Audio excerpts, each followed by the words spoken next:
أعوذ بالله من الشيطان الرجيم. بسم الله الرحمن الرحيم. الحمد لله رب العالمين بارئ الخلائق أجمعين. الحمد لأهله والصلاة على أهله. الصلاة والسلام على سيد الأنبياء والمرسلين العبد المؤيد الرسولنا المسدد المصطفى الأمجد الحبيب الأحمد النبي الأمي المكي المدني السراج المنير الكوكب الدري صاحب الوقار والسكينة المدفون بأرض مدينة سيدنا ونبينا وشفيع ذنوبنا وطبيب قلوبنا وحبيب نفوسنا ومولانا أبي القاسم محمد المصطفى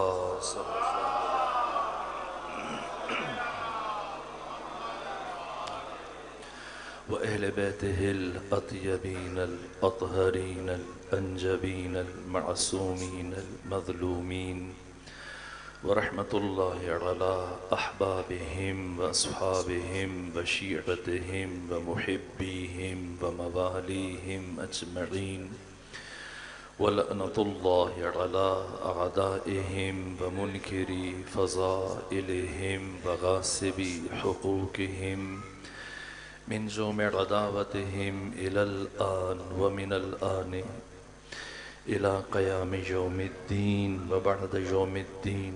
أما بعد فقد قال حق سبحانه في القرآن بسم الله الرحمن الرحيم يريدون ليطفئوا نور الله بأفواههم واللہ متم نورہ ولو کرہ الکافرون. صلوات بھیجیے خاندان فاطمہ پر.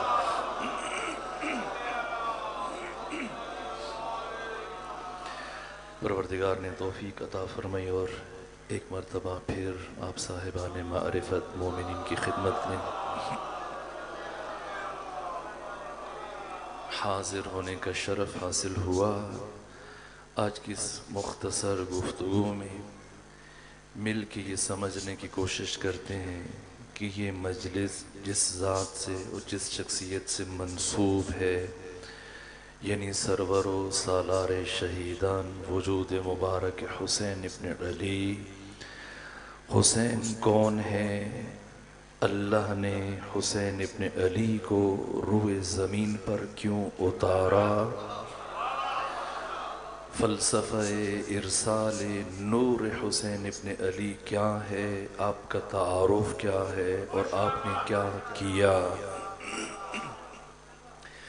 جب حق تعالی نے مسلسل 7,500 سالوں میں 1,24,000 انبیاء کو روانہ فرمایا ہدایت بشر کے لیے، سعادت بشر کے لیے، کمال انسانی کے لیے، نجات انسانی کے لیے، پیغام مسلسل نبی بھیجے، رسول بھیجے، کتابیں اتاریں اور سب سے آخر میں امام الانبیاء سید الرسول وجود مبارک ختمی مرتبت علیہ آلاف التحیت والثناء کو بھیجا.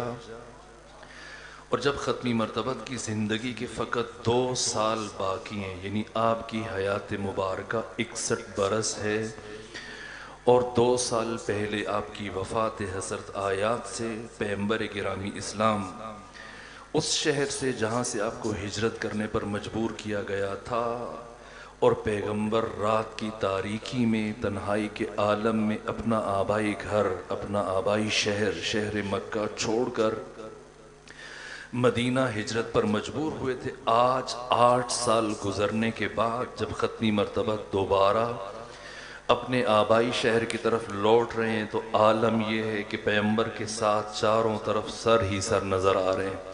حد نگاہ تک لوگ، یہ جمعیت، یہ صحابہ کرام، یہ مسلمانوں کی اتنی بڑی تعداد جیسی پیغمبر گرامی اسلام مکہ کی طرف بڑھ رہے ہیں، آپ کا وہ بدترین دشمن جس نے آپ کو ہجرت پر مجبور کیا، جو مسلسل 21 سال تک آپ کے مقابلے میں آتا رہا، جنگیں لڑتا رہا، آپ کی توہین اور گستاخیاں کرتا رہا، پیغمبر گرامی اسلام اور صحابہ کرام کی اذیتوں میں اضافہ کرتا چلا گیا۔ پیغمبر کو کبھی ساحر کہا، کبھی جادوگر کہا، کبھی دیوانہ کہا، کبھی پتھر مروائے، کبھی حالت نماز میں آپ کے اوپر غلاظتیں اور اوجریاں پھینکی، یہ سب کچھ کیا، لیکن پیغمبر گرامی اسلام اللہ کی مدد، نصرت، حمایت اور تائید کے نتیجے میں پہلی مرتبہ جب اسلامی ریاست تشکیل دینے میں کامیاب ہوئے، اور آج 8 سال کے بعد جب اپنے آبائی شہر مکہ کی طرف عود کر رہے ہیں، لوٹ رہے ہیں، تو عالم یہ ہے کہ جب چاروں طرف حد نگاہ تک سر ہی سر نظر آ رہے ہیں، اور سروں کی یہ سیاہی، آپ کا وہ بدترین دشمن جس نے آپ کو ہجرت پر مجبور کیا تھا، جیسی اسے اطلاع ملی کہ پیغمبر گرامی اسلام مکہ کی طرف بڑھ رہے ہیں، یہ پہاڑ کی بلندی پہ چڑھا، لشکر اسلام کی سطوت و ہیبت و کثرت کو مشاہدہ کیا، پریشانی کے عالم میں نیچے اترا، پھر کسی اور بلندی پہ گیا، کسی اور زاویے سے پیغمبر گرامی اسلام کے لشکر کی کثرت کو مشاہدہ کیا، پریشان ہے، مضطرب ہے، حیران ہے، سرگردان ہے۔ اسے کچھ سمجھ نہیں آ رہا کہ جس شخصیت پر مسلسل 21 سال ظلم کے پہاڑ توڑے، ہجرت پر مجبور کیا، آج وہی شخصیت نبی اعظم امام الانبیاء جب فاتح کی حیثیت سے اپنے ہی شہر پلٹ کر آ رہے ہیں، تو نہیں معلوم آج پیغمبر میرے ساتھ کیا سلوک کریں گے، مجھے پھانسی پہ لٹکائیں گے، میرا سر قلم کر دیں گے، یا مجھے شہر بدر کر دیں گے۔ کل کفر، سردار بنو امیہ پریشان ہے۔ اسی پریشانی اور اضطراب کی کیفیت میں کبھی ایک پہاڑی پہ چلا جاتا ہے، پھر مشاہدہ کرتا ہے، کبھی کسی دوسرے فراز پر، دوسری بلندی پہ چڑھ کے لشکر اسلام کی سطوت و کثرت و ہیبت کا مشاہدہ کرتا ہے۔ آج مضطرب ہے، پریشان ہے، اسے کچھ سمجھ نہیں آ رہا کہ تھوڑی دیر کے بعد جب رسول اسلام مکہ میں داخل ہوں گے اور میرا سامنا ہوگا تو نہیں معلوم کیا بنے گا۔ اسی پریشانی کے عالم میں یہ سوچ رہا ہے، مضطرب ہے، اس کے چہرے سے پریشانی عیاں ہے کہ اچانک اس کے چہرے پر شیطانی مسکراہٹ پھیل گئی، اور یہ ہنستا ہوا، مسکراتا ہوا نیچے اتر رہا ہے۔ کیوں؟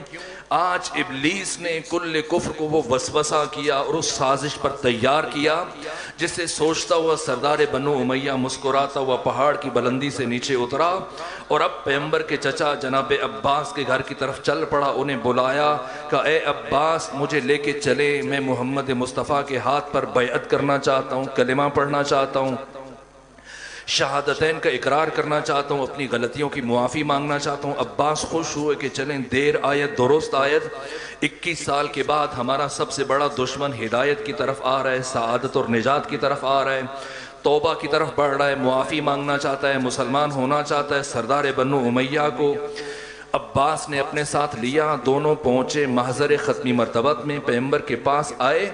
عباس نے کہا کہ سردار بنو امیہ آپ سے معافی مانگنا چاہتا ہے، کلمہ پڑھنا چاہتا ہے، شہادتین کا اقرار کرنا چاہتا ہے۔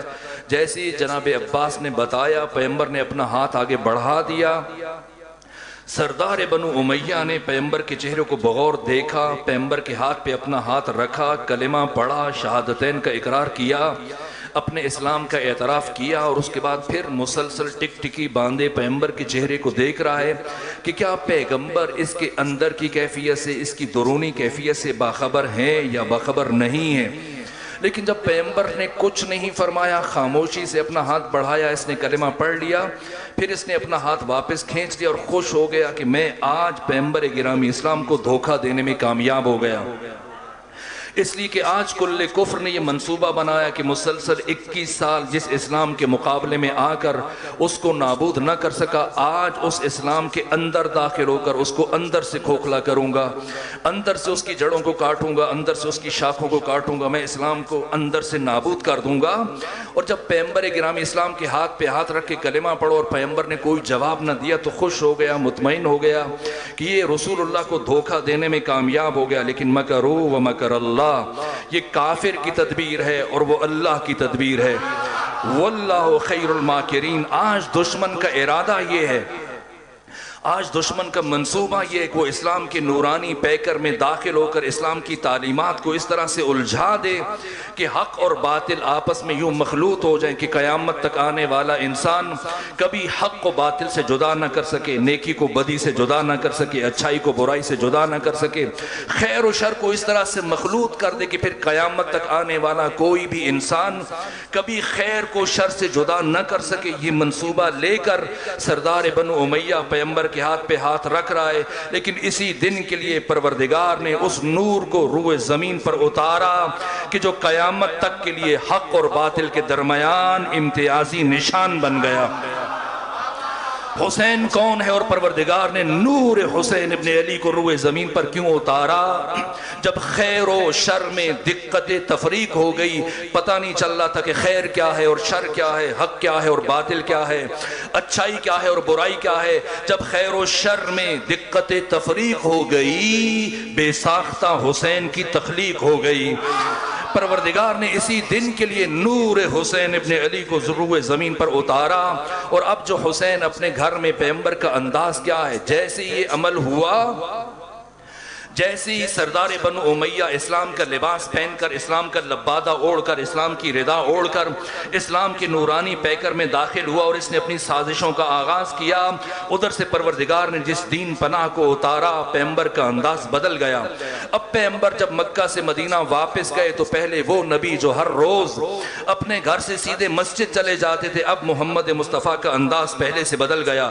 ہر روز اپنے گھر سے نکلتے ہیں اس سے پہلے کہ مسجد کی طرف جائیں، اسی دروازے پر جو دین پناہ کا دروازہ ہے، حسین ابن علی کا دروازہ ہے، ہر روز رک جاتے ہیں، درود و سلام پڑھتے ہیں، تسبیح پڑھتے ہیں، یہاں تک کہ حسین باہر تشریف لاتے ہیں۔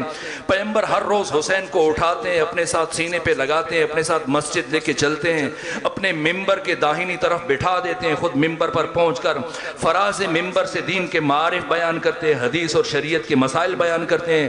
یہ پیغمبر کا ہر روز کا معمول تھا کہ پیغمبر اپنے گھر سے چلتے ہیں، سیدھے حسین کے گھر پہنچتے ہیں، حسین کو اٹھا کر مسجد جاتے ہیں۔ لیکن پہلی اور آخری مرتبہ مشیت الہیہ کا تقاضا تھا کہ آج پیغمبر جب اپنے گھر سے چلے تو مسجد نہیں گئے، مسجد حسین کے گھر کی طرف نہیں گئے، بلکہ سیدھے مسجد چل پڑے۔ اور جب مسجد پہنچے جا کر، اب پیغمبر آج کس دل کے ساتھ مسجد پہنچے مجھے نہیں معلوم، جا کے مسجد میں پیغمبر نے بدستور پہلے کی طرح حسب سابق دین کا بیان شروع کیا۔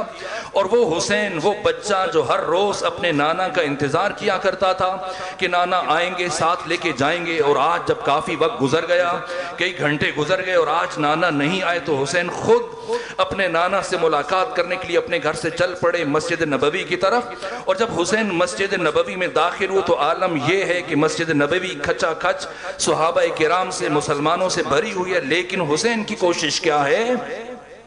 حسین کی چاہتے ہیں کہ کسی طرح سے اسی مقام پر جا پہنچے جہاں پر ہر روز محمد مصطفیٰ ان کو اپنے ممبر کے داہنی طرف بٹھایا کرتے تھے، اس لیے کہ حسین کو اپنے نانا سے دور رہنا گوارا نہیں ہے، اس لیے کہ حسین کی پیغمبر گرامی اسلام کے ساتھ وہی تعلق ہے جو مچھلی کا پانی کے ساتھ ہوتا ہے۔ نہ حسین محمد مصطفیٰ سے دور رہ سکتے ہیں، نہ محمد مصطفیٰ حسین سے دور رہ سکتے ہیں۔ اسی کوشش میں حسین چل رہے ہیں، صحابہ کرام مسلمانوں کے درمیان سے گزر رہے ہیں، صفوں کو چیرتے ہوئے آگے بڑھ رہے ہیں تاکہ اپنے نانا سے قریب پہنچنے میں کامیاب ہو جائیں۔ لیکن ناگہاں حسین کے قدم حسین کے دشداشے میں الجھے، حسین الجھ کر زمین پر گرے۔ میرا عقیدہ امامت مجھے اجازت نہیں دیتا کہ میں کہوں کہ حسین گرے، اس لیے کہ حسین امام ہے اور امام بچپنے سے امام ہوتا ہے۔ جس طرح سے امام کا ایک ایک لفظ جچا تلا اور نپا تلا ہوتا ہے، اسی طرح سے امام کا ایک ایک قدم جچا تلا اور نپا تلا ہوتا ہے۔ لغزش کا امکان نہیں، لرزش کا امکان نہیں، یہ ممکن نہیں کہ حسین گریں، لیکن آج خود خدا چاہتا ہے کہ حسین گریں تاکہ مقام حسین قیامت تک آنے والے انسانوں پر روشن ہو جائے۔ ادھر حسین گرے، ادھر پیغمبر نے اپنا خطبہ وہیں پر چھوڑ دیا، ممبر سے اترے، جلدی سے چلتے ہوئے آگے بڑھے، حسین کو اٹھایا، سینے سے لگایا، چومتے ہوئے آگے بڑھے۔ اور دوبارہ اب پہلی مرتبہ پیغمبر نے آج حسین کو نیچے نہیں بٹھایا جہاں ہر روز اپنے ممبر کے داہنے طرف بٹھاتے تھے، نہیں بٹھایا، بلکہ اپنے ساتھ اپنی گود میں لے کے ممبر پر چلے گئے، گود میں بٹھا لیا، چومنا شروع کیا۔ اور کافی دیر پیغمبر گرامی اسلام گریا کرتے رہے، اور جب طبیعت سنبھلی اب پیغمبر نے بیان شروع کیا، لیکن جو موضوع پیغمبر بیان کر رہے تھے اسے وہیں پر چھوڑا اور ایک نیا موضوع شروع کر دیا۔ اس سے پہلے کہ میں عرض کروں کہ پیغمبر نے کیا موضوع بدلا اور کون سا نیا موضوع شروع کیا، میں دست ادب جوڑ کر روح رسول سے، روح مصطفی سے یہ سوال کرتا ہوں، یا رسول اللہ آپ اپنے گھر میں نہیں بیٹھے، آپ اپنی بیٹھک میں نہیں بیٹھے، آپ کسی نجی محفل میں نہیں بیٹھے، آپ مسجد میں ممبر پر بیٹھے ہیں، کار رسالت انجام دے رہے ہیں، اپنے منصبی فرائض کو سر انجام دے رہے ہیں، آپ دین کی تبلیغ کر رہے ہیں، آپ شریعت کی تبلیغ کر رہے ہیں۔ دین احساسات، جذبات اور عواطف سے بالاتر ہے۔ اسلام دین علم ہے، دین عقل ہے، دین معرفت ہے، دین حکمت ہے، دین بصیرت ہے، دین آگاہی ہے، دین شعور ہے۔ احساسات کی گنجائش نہیں۔ بچے گرتے ہیں، اگر حسین گر گئے تو کیا ہوا؟ کیا حسین کسی بلندی سے گرے؟ کسی پہاڑ کی چوٹی سے گرے؟ کسی مکان کی چھت سے گرے؟ نہ، چلتے ہوئے گرے ہیں، خود اٹھ کے بیٹھ جائیں گے۔ یا جس صحابی کے قریب حسین گرے ہیں وہ صحابی اٹھا دے گا، حسین خود اٹھ کے بیٹھ جائیں گے، صحابی بٹھا دے گا۔ یا رسول اللہ کیوں آپ نے منبر چھوڑ دیا؟ کیوں آپ نے اپنا بیان روک دیا؟ کیوں آپ نے اپنا خطبہ چھوڑ دیا؟ کیوں شریعت اور حدیث کے مسائل کو وہیں پر چھوڑا؟ اور کسی سے کہہ دیتے، لیکن نہ خود صحابہ کرام کی صفوں کو چیرتے ہوئے آگے بڑھے، حسین کو اٹھایا، وہیں بٹھا دیں یا اس جگہ بٹھائیں جہاں ہر روز حسین بیٹھا کرتے تھے۔ یہ کیا کہ آج آپ حسین کو، اس بچے کو اپنے ساتھ منبر پر لے کے آئے؟ کیوں خطبہ چھوڑا؟ کیوں منبر سے نیچے اترے؟ کیوں بٹھا رہے؟ تو ختمی مرتبہ اپنے اس عمل سے قیامت تک آنے والی امت کو بتا رہے ہیں کہ سمجھ لو، جان لو، پہچان لو، میں جو بیان کر رہا ہوں یہ شریعت بیان کر رہا ہوں، میں جو بیان کر رہا ہوں یہ حدیث بیان کر رہا ہوں، اور جو میرے سامنے آ کے گرا ہے یہ مجسم قرآن ہے، سراپا قرآن ہے، بولتا ہوا قرآن ہے۔ اور جب حدیث کے سامنے قرآن آ جائے تو پھر حدیث کو رک جانا چاہیے، اس لیے کہ قرآن مقدم ہے اور حدیث مؤخر ہے۔ صلوات بھیجیے خاندان فاطمہ پر۔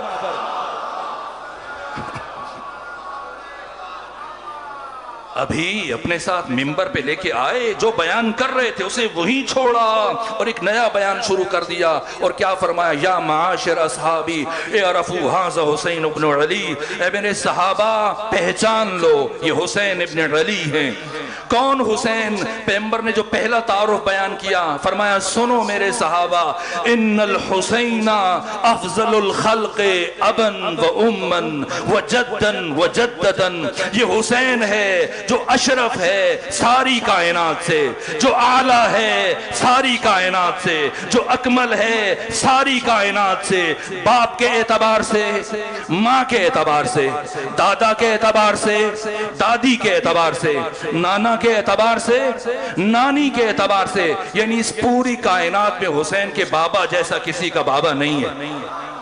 اس پوری کائنات میں حسین کی ماں جیسی کسی کی ماں نہیں ہے، نہ حسین کے دادا جیسا کسی کا دادا ہے، نہ حسین کی دادی جیسی کسی کی دادی ہے، نہ حسین کے نانا جیسا کسی کا نانا ہے، نہ حسین کی نانی جیسی کسی کی نانی ہے۔ یہ پہلا تعارف ہے۔ چند جملے عرض کروں اور پھر آگے بڑھوں۔ کون ہے بابا حسین کا؟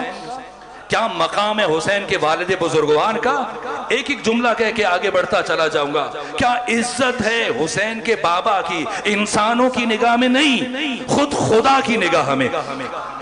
انسانوں کی نگاہ میں عزت ہونا بڑی بات نہیں ہے۔ انسان بڑے بڑے بے عزتوں کو بھی عزت باعزت سمجھ لیتے ہیں۔ عزت کا خالق خدا ہے، عزت کی حقیقت خدا جانتا ہے۔ خدا کی نگاہ میں کس کی عزت ہے؟ حسین کے بابا کا مقام اللہ کی نگاہ میں، اللہ کی نگاہ میں حسین کے بابا کی عزت، اور رسول اللہ کی نگاہ میں کیا ہے؟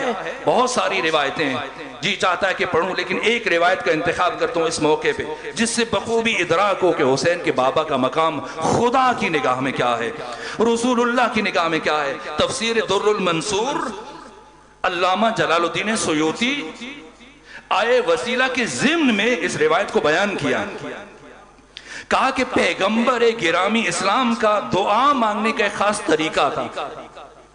جب بھی کوئی حاجت مند، سوالی مصیبت میں گرفتار پیغمبر کی خدمت میں حاضر ہو کے درخواست کرتا کہ اے اللہ کے رسول آپ میرے لیے دعا کر دیجئے، تو پیغمبر کا طریقہ یہ تھا کہ اپنے ہاتھوں کو دعا کے لیے اٹھاتے اور یوں دعا مانگتے اللہم ارحم علی فلان. صاحب در المنصور علامہ جلال الدین سیوطی امام اہل سنت یہ روایت بیان کر رہے ہیں. پیغمبر کا طریقہ کیا ہے؟ جب بھی کوئی آتا دعا کے لیے ہاتھ اٹھاتے یوں دعا مانگتے اللہم ارحم علی فلان بحق علی. اے خدا تجھے علی کی عزت کا واسطہ تو اس شخص کی پریشانی کو دور فرما، اس کی مشکل کو دور فرما، اس کی بیماری کو دور فرما.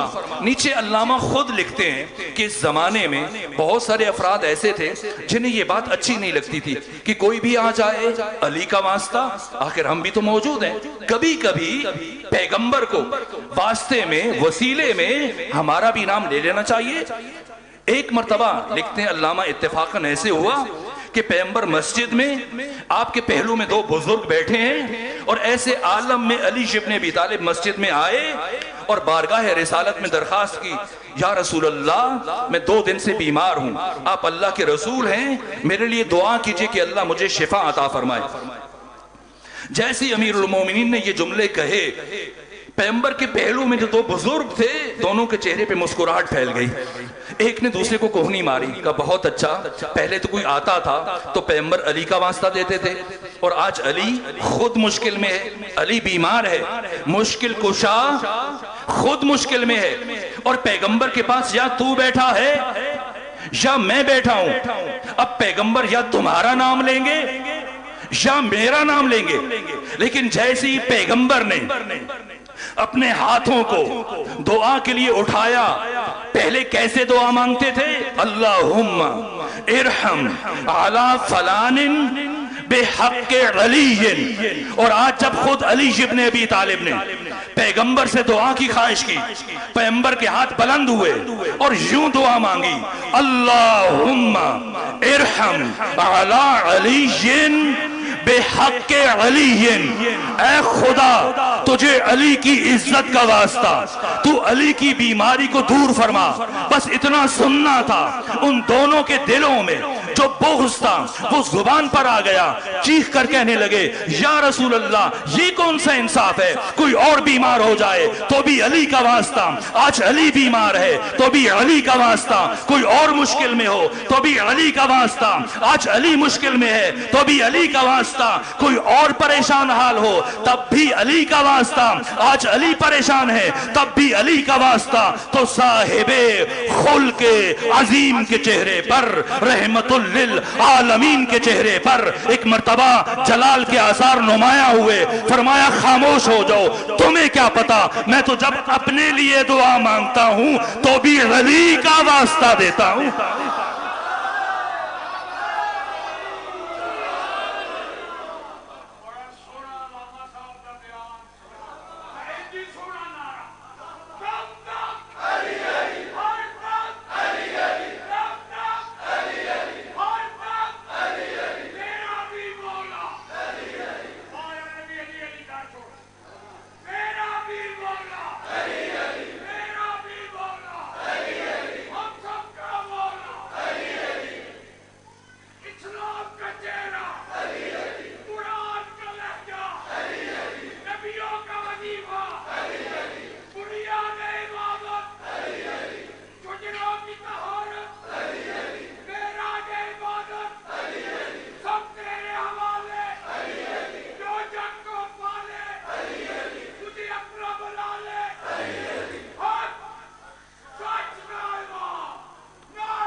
ان الحسین افضل الخلق ابا و اما و جدا.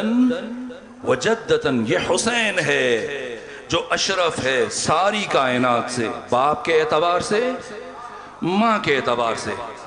ایک جملہ حسین کے بابا سے متعلق عرض کیا، اب ماں سے متعلق کیا کہوں، دامن وقت میں گنجائش نہیں، عذر اور مجبوری ہے کہ کسی دوسرے مقام پہ حاضر ہونا ہے، اس لیے ایک جملہ کہوں گا، مفصلاً نہیں عرض کروں گا. ایک جملہ، اور کس کی زبان سے؟ ام المومنین عائشہ کی زبان سے. جب کسی نے پوچھا، دیکھیں اسے کہتے ہیں کوزے میں سمندر کو سمو دینا، کسی نے پوچھا ام المومنین سے، عائشہ سے، کہ اے ام المومنین صفینی بنت محمد، اے ام المومنین ذرا بنت مصطفیٰ سے متعلق کچھ بیان کیجئے، بنت مصطفیٰ کی توصیف کیجئے، مجھے بڑی حیرت ہوتی ہے۔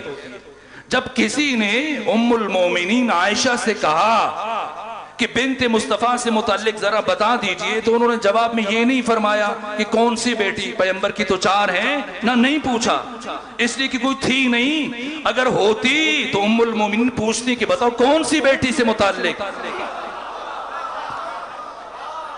کیا کہا؟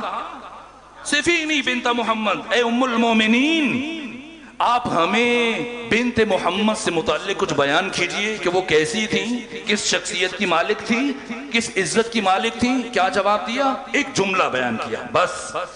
اس لیے کہتے ہیں کوزے میں سمندر کو سمو دینا، کہ ما اقول فی حقہا، میں اس بی بی سے متعلق کیا کہوں کہ صلت الظہر، جس نے ظہر کی نماز پڑھی، ثم ولدت الحسن، پھر حسن مجتبی کی ولادت ہوئی، ثم صلت العصر، اور کچھ دیر کے بعد جہی بی بی نماز عصر ادا کر رہی تھی۔ کتنی طہارت ہے! 2 نمازوں کے درمیان جہاں ولادتیں ہوں، ان کی نماز سے متعلق سوال نہیں کیا جاتا، ان کے خون سے متعلق سوال نہیں کیا جاتا کہ حسین کی آخری نماز ہوئی یا حسین کی آخری نماز نہیں ہوئی۔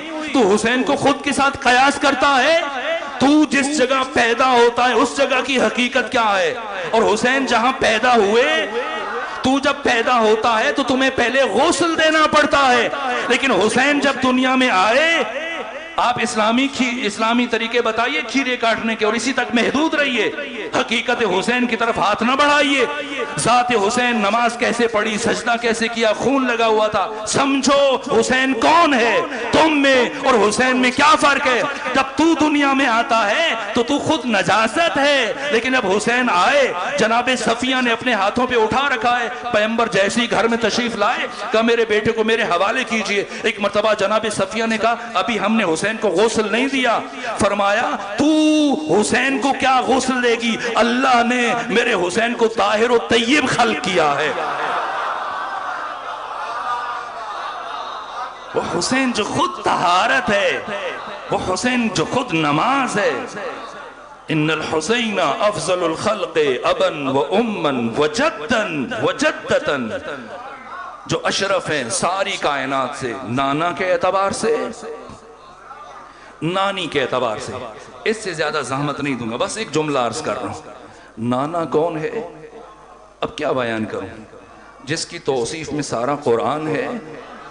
کیا خوب کہا مرحوم افسر عباس زیدی نے، آپ بھی تو قرآن کی تلاوت کرتے ہیں، اور پیغمبر خود بھی تو کرتے ہوں گے نا۔ وہ کسی شاعر نے کیا خوب کہا، ہندوستانی شاعر نے کہا کہ سن کر تیری زبان سے اے افصح العرب، عرب کے سب سے بڑے فصیح انسان، مدینۃ العلم، علی باب العلم، پیغمبر مدینۃ العلم، سن کر تیری زبان سے اے افصح العرب، لطف آ گیا خدا کو بھی اپنے کلام کا۔ تو جب پیغمبر قرآن پڑھتے ہوں گے تو منظر کشی لاہور کے بزرگ شاعر تھے، مرحوم ہو گئے افسر عباس زیدی، کیا کہا کہ رخ ان کا مقابل کی طرف بڑھتا تھا۔ تصور کیجئے جب پیغمبر کے سامنے قرآن ہوتا ہوگا، رخ ان کا مقابل کی طرف بڑھتا تھا، اور جوش عقیدت کا اسے چڑھتا تھا، اور جب سامنے آتا تھا نبی کے قرآن، معلوم نہیں کون کسے پڑھتا تھا۔ محمد مصطفیٰ، یہ حسین کے نانا جو خود مجسم قرآن ہے، کیا عرض کیا جائے، کیا بیان کیا جائے۔ خود میں تو کہتا ہوں جو بات شیخ سعدی نے کہی وہ حرف آخر ہے، یا شیخ سعدی کی بات یا پھر مجھے اسد اللہ خان غالب کی بات، اور اسی پہ مجلس ختم کر رہا ہوں، رک رہا ہوں۔ کیا کہا حسین کے نانا سے متعلق کون ہے؟ کہا یا صاحب الجمال و یا سید البشر۔ آپ بھی کسی کی خوبصورتی بیان کرتے ہیں تو کس سے تشبیہ دیتے ہیں؟ چاند سے نا، لیکن چاند تو پیغمبر کے قدموں کی دھول نظر آئی شیخ سعدی کو، تو اب کیا تشبیہ دی کہ یا صاحب الجمال و یا سید البشر من وجہک المنیر لقد نور القمر، کہ اللہ نے اے صاحب جمال، اے سید البشر، تیرے نور عطا کرنے والے چہرے سے اللہ نے چاند کو نورانی بنا دیا۔ لا یمکن الثناء کما کان حقہ، جو تیری ثنا کا حق ہے یہ ممکن نہیں ہے۔ بس ایک بات، بعد از خدا بزرگ تو ہی قصہ مختصر، حسین کے نانا ہیں۔ لیکن جب میں دیکھتا ہوں شعراء جیسے اقبال نے بھی کوشش کی لیکن حق کے توصیف مصطفیٰ بیان نہیں کر سکے۔ ہاں ایک شاعر نے جو حق بیان کیا ہے اور جس خوبصورتی سے دامن بچایا ہے اور دامن چھڑایا ہے، جو کہ وادی پرخار تھی، وادی مشکل تھی، کون ہے؟ اسد اللہ خان غالب۔ یہ آخری جملہ عرض کر رہا ہوں۔ غالب جن سے متعلق خود اقبال بھی کہتے ہیں کہ گیسوئے اردو ابھی منت پذیر شانہ ہے، اور فکر انسان پہ تیری ہستی سے یہ روشن ہوا ہے، پرے مرغ تخیل کی رسائی تا کجا۔ یہ اقبال کہہ رہے ہیں۔ پہلے اپنے بارے میں جو کہا اقبال نے، کہا کہ حق سے فرشتوں نے اقبال کی غمازی، کہ ایک دن فرشتے دوڑتے خود خدا کے پاس پہنچے اور میری شکایت لگائی جا کے۔ علامہ اقبال کی حق سے فرشتوں نے اقبال کی غمازی، گستاخ ہے، کرتا ہے فطرت کی ہنا بندی۔ یہ بہت گستاخ ہو گیا، فطرت کی ہنا بندی کرتا ہے۔ کیسے؟ سکھلائی فرشتوں کو آدم کی تڑپ، اس نے آدم کو سکھاتا ہے آداب خداوندی۔ یہ اقبال جو کہتا ہے کہ میرا ذہن ذہن رسا ہے، لیکن غالب کے مقابلے میں اقبال کیا اعتراف کر رہے ہیں کہ فکر انسان پہ تیری ہستی سے یہ روشن ہوا کہ تجھے دیکھ کر انسانوں کو یہ بات سمجھ میں آئی کہ ہے پرے مرغ تخیل کی رسائی تا کجا، کہ جب انسان سوچنے لگتا ہے تو اس کی سوچ کہاں تک جا سکتی ہے، تجھے دیکھ کے انسانوں کو پتا چلا۔ یہ کون ہے؟ اسد اللہ خان غالب۔ واقعاً جہاں پر انسان کی فکر ختم ہوتی ہے وہاں سے اسد اللہ غالب سوچنا شروع کرتے ہیں۔ مثلا اگر یہاں سنی بھی بیٹھے ہیں، شیعہ بھی بیٹھے ہیں، اگر میں آپ سے سوال کروں کہ انسان کی منزل کیا ہے، کیا چاہتے ہیں، کیا مل جائے آپ کو؟ مجلس میں بیٹھے ہیں، کیا چاہتے ہیں؟ جنت مل جائے۔ دیکھیں نا، نعرہ بھی لگوایا، جواب بھی دیا، جنت مل جائے۔ سنی ہے، حج کے لیے جا رہا ہے، جنت چاہیے۔ شیعہ ہے، نمازیں پڑھ رہا ہے، کیوں؟ جنت چاہیے۔ بس یہاں پر جا کر فکر رک جاتی ہے۔ کبھی اس سے آگے بھی سوچا؟ نہیں سوچا نا۔ جنت مل جائے، جہنم سے بچ جائیں، یہ ہم ہیں اور یہ غالب کا تخیل ہے۔ جہاں انسان عام لوگ سوچنا چھوڑتے ہیں وہاں سے غالب سوچنا شروع کرتے ہیں۔ کیا کہا؟ کہ میں بادخار ہوں یا علی، میں بادخار ہوں، چونکہ ایک ایسی بری عادت ہے، کچھ ایسا گناہ کرتا ہوں اگر جنت نہ جا سکوں۔ میں بادخار ہوں، ممکن ہے خدا مجھے جنت نہ بھیجے، لیکن اگر میں جنت نہ جاؤں تو بات رکنی نہیں چاہیے۔ میں بادخار ہوں، گر جنت نہ جا سکوں، حسرت ہے بعد مرگ میں کچھ کام آ سکوں۔ ظاہر ہے غالب اتنا بے وقت نہیں ہے کہ ضائع ہو جائے، اب جنت میں نہیں گیا تو کیا مطلب کہ ضائع ہو جائے؟ نہ، دیکھیں ہم نہیں سوچتے، لیکن غالب نے یہ سوچا ہے۔ اور کیا بات کی ہے؟ یہ تخیل ہے غالب کا۔ میں بادخار ہوں، گر جنت نہ جا سکوں، حسرت ہے بعد مرگ میں کچھ کام آ سکوں، ایندھن بنا دے مجھ کو جہنم کا یا خدا، ہر دشمن علی کا کلیجہ جلا سکوں۔ یہ غالب ہے۔ میں نے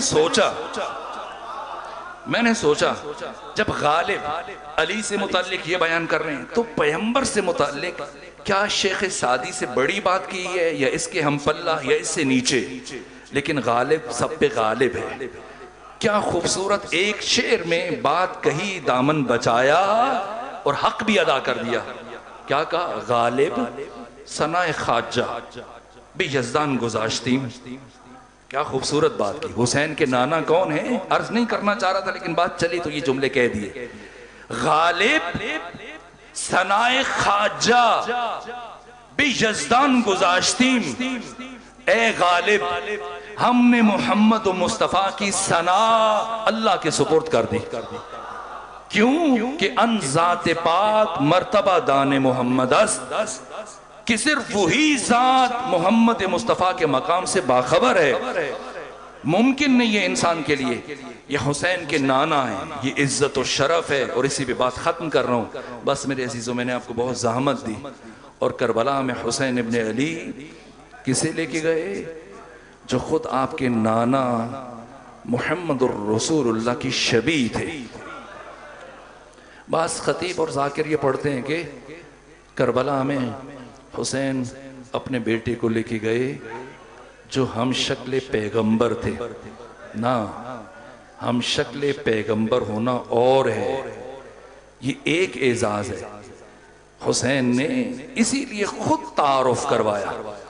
حسین جانتے تھے کہ مؤرخ کے قلم میں اتنی صلاحیت نہیں ہے کہ وہ میرے بیٹے علی اکبر کا تعارف پیش کر سکے.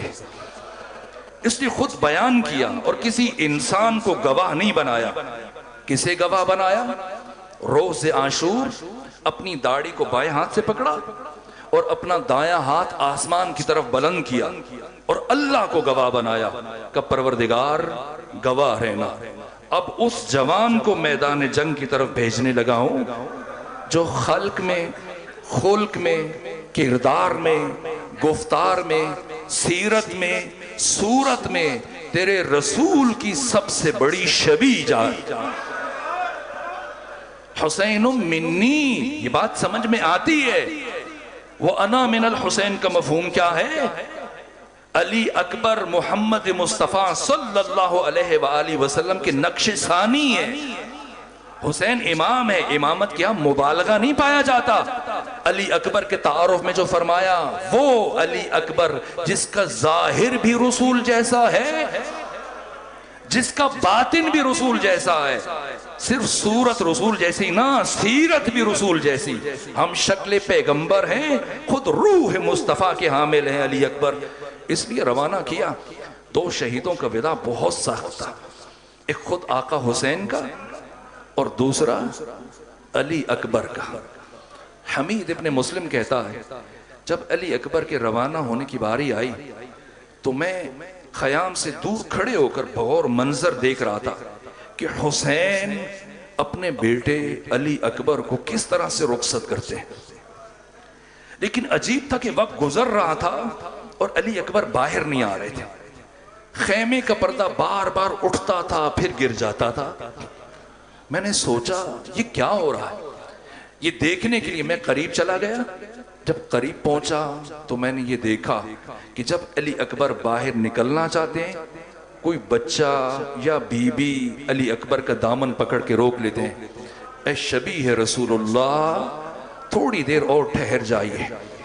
بڑی مشکلوں سے بیویوں سے بچوں سے خیام سے رخصت ہوئے، باہر آئے اور جب امام حسین نے رخصت کیا تو رخصت کرتے ہوئے وہ جملہ ارشاد فرمایا جو کسی دوسرے شہید کے لیے نہیں فرمایا تھا. کیا فرمایا؟ یا بنیا محلن محلا، بیٹا ذرا آہستہ آہستہ آہستہ آہستہ جانا، اور بیٹا علی اکبر مڑ مڑ کے میری طرف دیکھتے ہوئے جانا. علی اکبر اپنے فرس پہ سوار ہوئے، چند قدم طے کیے، لیکن ایک ایسی آواز آئی. علی اکبر نے پلٹ کے دیکھا. جب پلٹ کے دیکھا تو عجیب قیامت کا منظر تھا. حسین اوندھے منہ کربلا کی زمین پر گرے. اکبر گھوڑے سے نیچے اترے، جلدی سے بابا کی طرف بڑھے، بابا کو اٹھایا، کہا بابا آپ تو مجھے رخصت کر چکے تھے، پھر یہ حال کیوں ہے؟ کیا جواب دیا حسین نے؟ یہ نہیں فرمایا کہ آپ کبھی کوئی جوان بیٹا ہوتا، نہ، جوان بیٹا ہونا اور ہے. علی اکبر جیسا بیٹا ہونا اور ہے. کیا فرمایا؟ اے علی اکبر، اے کاش آپ کا آپ کے جیسا بیٹا ہوتا. بس رخصت کیا. تفصیلی مصائب آپ سنیں گے، میں 2 جملے عرض کروں. علی اکبر گئے میدان میں، ایسی جنگ لڑی کہ اپنے دادا علی کی جنگ کی یاد تازہ کر دی. یہاں تک کہ ایک ایک کر کے 72 پہلوان جو بھی مقابلے میں آتا تھا لمحوں میں حرف غلط کی طرح سے مٹا دیتے تھے. یہاں تک کہ اب دشمن نے سمٹنا شروع کر دیا، اور اب علی اکبر بار بار مبارزہ طلب کرتے ہیں، لیکن عمر سعد کی طرف سے کوئی آنے کے لیے تیار نہیں ہے. ہر ایک دہشت زدہ ہے، خوف زدہ ہے، ڈرا ہوا. اتنی شجاعت. جب کافی دیر تک کوئی نہ آیا، پلٹ کے علی اکبر آئے اپنے بابا کے پاس. کیا کہا؟ کہا بابا جان اگر 2 گھونٹ پانی مل جائے. آپ نے گریہ کیا. بات پہنچی ہے لیکن شاید سب تک یہ بات نہیں پہنچی. اس جملے کا درد محسوس کریں گے. جب سید سجاد کی ولادت ہوئی تھی تو امام حسین نے امام سجاد کو ایک سفید پارچے میں لپیٹ کر اس مقام پہ گھر میں جو تہجد کے لیے مخصوص تھا محراب عبادت میں رکھ دیا تھا، اور فرمایا تھا کہ میں اپنے اس بیٹے کو اللہ کے راستے میں نذر کرتا ہوں. علی امیر المومنین آگے بڑھے تھے، اٹھایا اور کہا کہ میں اس بچے کی اللہ کے راستے میں پرورش کروں گا. اور جب علی اکبر پیدا ہوئے دوبارہ امام حسین نے یہی کام کیا. اب کی دفعہ کون آگے بڑھا؟ سیدہ زینب آگے بڑھی. اور پھر برابر 18 سال تک بی بی زینب سلام اللہ علیہا نے علی اکبر کی پرورش کی.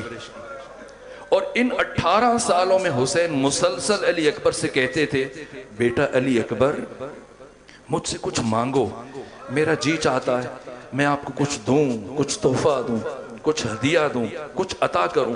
اور علی اکبر ہمیشہ کیا جواب دیتے تھے؟ بابا کیا مانگو؟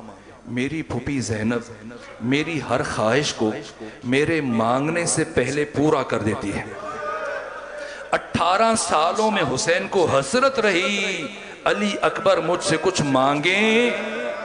علی اکبر نے کبھی نہیں مانگا. آج زندگی میں پہلی مرتبہ علی اکبر اپنے بابا سے پانی کے 2 گھونٹ مانگ رہے ہیں. اب سوچیں حسین کے دل پہ کیا اثر ہوا ہوگا. فرمایا اپنی زبان میری زبان میں میرے دہن میں رکھیں. علی اکبر نے اپنی زبان اپنے بابا کے دہن میں رکھی اور گھبرا کے باہر نکال لی. کہا بابا آپ کی زبان تو میری زبان سے زیادہ خشک ہے. کہا بیٹا جائیے آپ کے دادا علی حوض کوثر پر آپ کا انتظار کر رہے ہیں.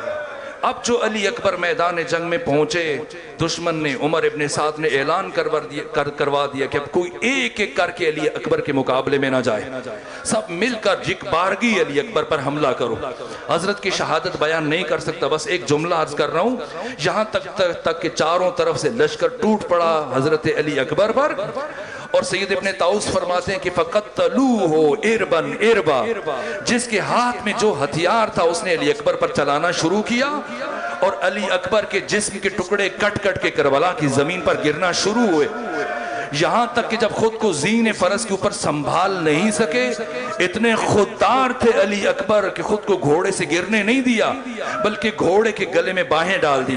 اب جس طرف سے گزر رہے ہیں علی اکبر، جس کے ہاتھ میں جو ہتھیار ہے وہ علی اکبر پر چلا رہا ہے. ایک مرتبہ علی اکبر کی آواز بلند ہوئی، بابا جان اپنے بیٹے علی اکبر کا آخری سلام قبول کیجئے. وہ حسین کے جو ہر شہید کی لاش پر تیر کی طرح سے پہنچے تھے، اس حسین کو علی اکبر کی لاش تک آنے میں بڑی دیر لگ گئی. اس لیے کہ جب علی اکبر نے آواز دی تو حسین کبھی ادھر گرتے ہیں اور کبھی ادھر گرتے ہیں اور فرماتے ہیں بیٹا علی اکبر مجھے آواز دو، مجھے کچھ دکھائی نہیں دے رہا تاکہ تمہاری آواز کے سہارے تمہاری لاش تک پہنچ سکوں. بالآخر علی اکبر کی سواری آگے بڑھی، یہ گھوڑا آیا، اس نے حضرت کی ابا کو اپنے دانتوں میں لیا، یوں حسین کو اپنے بیٹے علی اکبر کی لاش تک پہنچایا. اللہ نہ کرے کوئی باپ اپنے بیٹے کا وہ حال دیکھے جو حسین نے علی اکبر کا دیکھا. کیا منظر ہے، ایک ہاتھ سینے پہ ہے اور ایڑیاں رگڑ رہے ہیں. حسین نے پوچھا بیٹا علی اکبر کیا ہوا؟ کہا بابا آپ برداشت نہیں کر پائیں گے، آپ کو تکلیف ہوگی. کہ بیٹا بتائیے. کہا بابا سنان ابن انس نے میرے سینے میں برچھی ماری تھی اور اس بستی کا برچھی کا دستہ توڑ دیا تھا. اب اس کی انی میرے سینے میں ہے, برچھی یا نیزے کی انی, اور مجھے سانس لینے میں دشواری ہو رہی ہے. بابا اگر ممکن ہو تو وہ انی میرے سینے سے نکال دیجئے. حسین ابن علی نے اپنا ایک زانو خاک کربلا پر رکھا, ایک ہاتھ نیزے کی انی پہ رکھا. صرف نیزے کی انی باہر نہیں آئی, علی اکبر کا کلیجہ بھی باہر آ گیا. اور صرف علی اکبر کی روح نے پرواز نہیں کی, اب حسین کے جسم میں بھی جان نہیں ہے. کئی مرتبہ حسین نے کوشش کی کسی طرح سے علی اکبر کی لاش کو اٹھائے, لیکن اب حسین سے علی اکبر کی لاش نہیں اٹھائی جا رہی. اور ثانیہ زہرا نے جب خیام کے دروازے سے دیکھا کہ اب میرے بھائی حسین سے علی اکبر کی لاش نہیں اٹھائی جائے گی, ایک مرتبہ بنو ہاشم کے بچوں کو دوڑایا, جاؤ میدان جنگ میں امام وقت کی نصرت کرو. سارے بچے میدان جنگ میں دوڑتے ہوئے پہنچے, واہ علیہ واہ محمدہ کہتے ہوئے. سب نے مل کر علی اکبر کی لاش کو اٹھایا. حسین نے امامہ اتار کر اپنے گلے میں ڈالا اور دونوں ہاتھوں سے علی اکبر کی لاش کے پیچھے یہ نوحہ پڑھ رہے ہیں, یا بنیا علی الدنیا بعدک العفا, اے بیٹے علی اکبر تیرے بعد اس زندگانی دنیا پر خاک ہو. کس طرح سے علی اکبر کی لاش پہنچی, بس آخری جملہ عرض کروں. جیسے ہی علی اکبر کی لاش خیام کے دروازے پر پہنچی, ایک مرتبہ خیام حسینی میں کوہرام برپا ہوا, ساری بیبیاں اکٹھی ہوئیں, ایک گریے کی آواز بلند ہوئی.